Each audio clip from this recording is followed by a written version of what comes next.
அமெரிக்க ஆயுத கப்பல் ஊழியர்கள் 35 பேரின் காவல் அடுத்த மாதம் 11ஆம் தேதி வரை நீட்டிக்கப்பட்டுள்ளது.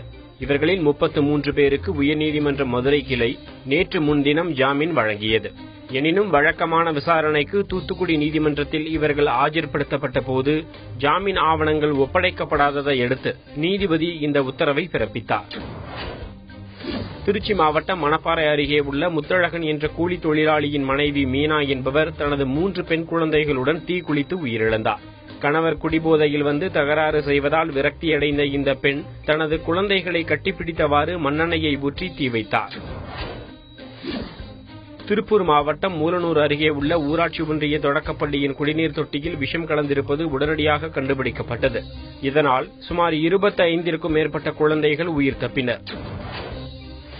நாகை மாவட்டம் களசம்பாடி கிராமம் அருகே 2 பெண்கள் மீன்பிடித்துக் கொண்டிருந்த போது கடுவை ஆற்றில் பல லட்சம் மதிப்புள்ள 6 ஐம்பொன் சிலைகள் கிடந்தது கண்டுபிடிக்கப்பட்டது.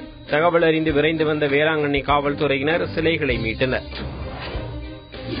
சென்னை தாம்பரத்தில் இயங்கி வந்த ஷூ தயாரிப்பு நிறுவனம் முன்னறிவிப்பின்றி திடீரென மூடப்பட்டதால் அதில் பணிபுரிந்த 70ற்கும் மேற்பட்ட தொழிலாளர்கள் பாதிக்கப்பட்டுள்ளனர். இவர்கள் சேலையூர் காவல் நிலையத்தை முற்றுகையிட்டு தங்களுக்கு வரவேண்டிய சம்பள பாக்கியை ஷூ நிறுவனத்திடமிருந்து பெற்றுத்தர நடவடிக்கை எடுக்க வேண்டும் என வலியுறுத்தினர். சேலம் மாவட்டத்தில் வாகன சோதனையின் போது மர வியாபாரியிடம் கைப்பற்றிய பணத்தில் 8 லட்சம் ரூபாயை சிறப்பு உதவி காவலர்கள் பதுக்கிய விவகாரத்தில் மேலும் 2 லட்சம் ரூபாய் மீட்கப்பட்டுள்ளது. வீராணம் காவல் நிலையத்தில் இந்த பணம் கைப்பற்றப்பட்டதாக மாவட்ட காவல்துறை கண்காணிப்பாளர் சக்திவேல் தெரிவித்தார். வேலூர் மாவட்டம் வாணியம்பாடி அருகே உள்ள நெக்னாமலை பகுதியில் திருட்டுத்தனமாக துப்பாக்கிகளை தயார் செய்து விற்பனை செய்த ராஜகிலி, அண்ணாமலை என்ற 2 பேர்களை காவல்துறையினர் கைது செய்தனர். இவர்களிடமிருந்து 5 நாட்டு துப்பாக்கிகள் பறிமுதல் செய்யப்பட்டன.